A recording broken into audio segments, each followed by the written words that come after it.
ನಾನು ಸಿಂಪಲಾಗಿ ಪ್ರಾನ್ಗೆ ಗ್ರೇವಿನ ಯಾವ ಥರ ಮಾಡಿಕೊಡೋದು ಅಂತ ಹೇಳಿಕೊಡ್ತೇನೆ.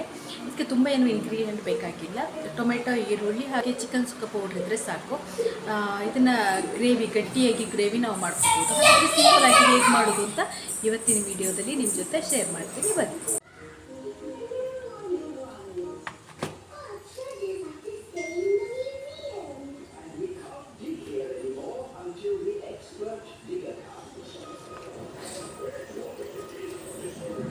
ಈಗ ನಾವು ಪ್ರಾನ್ಸನ್ನು ಯಾವ ರೀತಿ ಕ್ಲೀನ್ ಮಾಡೋದು ಅಂತ ನೋಡುವ.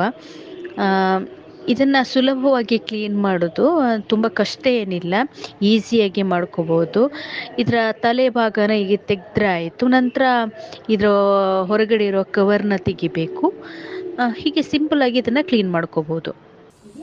ನಂತರ ಈ ಬೆನ್ನಲ್ಲಿ ಒಂದು ಕಪ್ಪಿದಿರ್ತದೆ, ಅದನ್ನು ಚಾಕುವಿನಿಂದ ಹೀಗೆ ಭಾಗ ಮಾಡಿ ಅದನ್ನು ತೆಗೆದ್ರೆ ಆಯಿತು. ಹೀಗೆ ಸುಲಭವಾಗಿ ಇದನ್ನು ಕ್ಲೀನ್ ಮಾಡ್ಕೋಬೋದು. ಈಗ ಪ್ರಾನ್ಸ್ನ ಕ್ಲೀನ್ ಮಾಡಿ ನಾವು ಇಟ್ಕೊಂಡಾಯಿತು. ಈಗ ಇದಕ್ಕೆ ಒಂದು ಈರುಳ್ಳಿ, ಒಂದು ಟೊಮೆಟೊನ ಹೆಚ್ಚಿಟ್ಕೋಬೇಕು. ನಂತರ ಒಂದು ಪಾತ್ರೆಗೆ ಒಂದು 2-3 ಸ್ಪೂನಷ್ಟು ಎಣ್ಣೆ ಹಾಕಿ ಈರುಳ್ಳಿನ ಅದರಲ್ಲಿ ಫ್ರೈ ಮಾಡ್ಕೋಬೇಕು. ಫ್ರೈ ಆದ ನಂತರ ಸ್ವಲ್ಪ ಶುಂಠಿ ಬೆಳ್ಳುಳ್ಳಿ ಪೇಸ್ಟನ್ನು ನೀವು ಆ್ಯಡ್ ಮಾಡ್ಕೋಬೋದು ಇದ್ದರೆ. ಆನಂತರ ಟೊಮೆಟೊನ ಆ್ಯಡ್ ಮಾಡ್ಕೋಬೇಕು.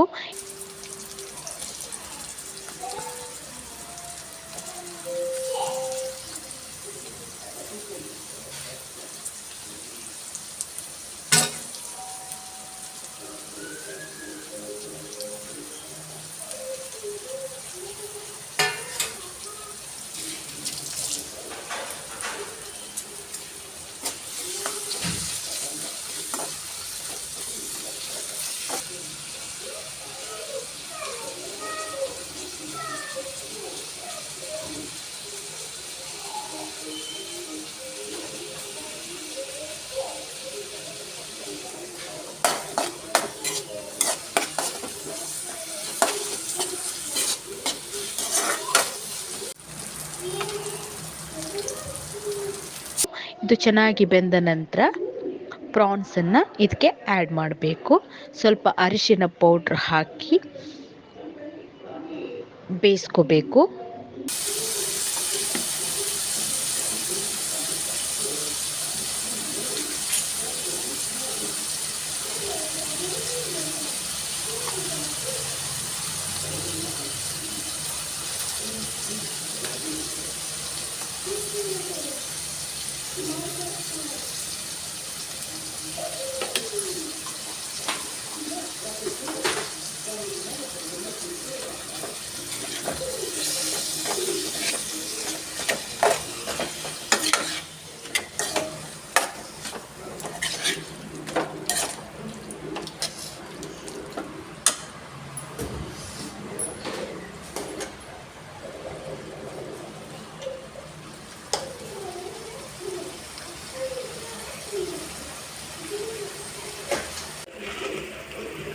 ಓಕೆ, ಈಗ ಇಲ್ಲಿ ಪ್ರಾನ್ಸ್ ನೋಡಿ ಚೆನ್ನಾಗಿ ಬೆಂದಿದೆ.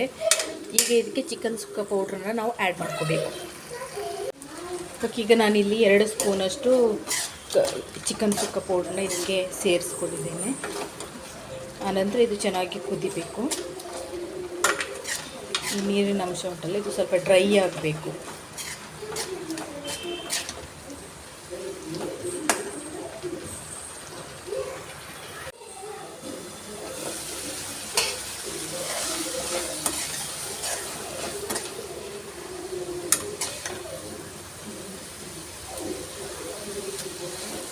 ಈಗ ಸಿಂಪಲಾದ ಪ್ರಾನ್ಸ್ ಗ್ರೇವಿ ರೆಡಿಯಾಗಿದೆ ನೋಡಿ. ಹೀಗೆ ಸಿಂಪಲಾಗಿ ಪ್ರಾನ್ಸ್ ಗ್ರೇವಿನ ಮಾಡ್ಕೋಬೋದು. ಇದು ಚೆನ್ನಾಗಿರ್ತದೆ. ಈಗ ಗ್ಯಾಸನ್ನು ಆಫ್ ಮಾಡ್ಕೊಳ್ಳೋಣ. ಓಕೆ ಫ್ರೆಂಡ್ಸ್, ಇವತ್ತಿನ ವಿಡಿಯೋದಲ್ಲಿ ನಾನು ಪ್ರಾನ್ಸ್ ಗ್ರೇವಿನ ಈಸಿಯಾಗಿ ಯಾವ ಥರ ಮಾಡೋದು ಅಂತ ನಿಮ್ಮ ಜೊತೆ ಶೇರ್ ಮಾಡಿದ್ದೀನಿ. ಈ ವಿಡಿಯೋ ನಿಮಗೆ ಇಷ್ಟ ಆಗಿದೆ ಅಂದ್ಕೋತೇನೆ. ಇಷ್ಟ ಆದರೆ ಪ್ಲೀಸ್ ಲೈಕ್ ಹಾಗೂ ಕಮೆಂಟ್ ಮಾಡಿ. ಹಾಗೆಯೇ ಯಾರೆಲ್ಲ ನನ್ನ ಚಾನಲ್ನ ಸಬ್ಸ್ಕ್ರೈಬ್ ಮಾಡ್ಕೊಂಡಿಲ್ಲ ಪ್ಲೀಸ್ ಸಬ್ಸ್ಕ್ರೈಬ್ ಮಾಡಿ, ಸಪೋರ್ಟ್ ಮಾಡಿ. ಹಾಗೆಯೇ ಮುಂದಿನ ವಿಡಿಯೋದಲ್ಲಿ ಸಿಗ್ತೇನೆ. ನಮಸ್ತೆ, ಬಾಯ್.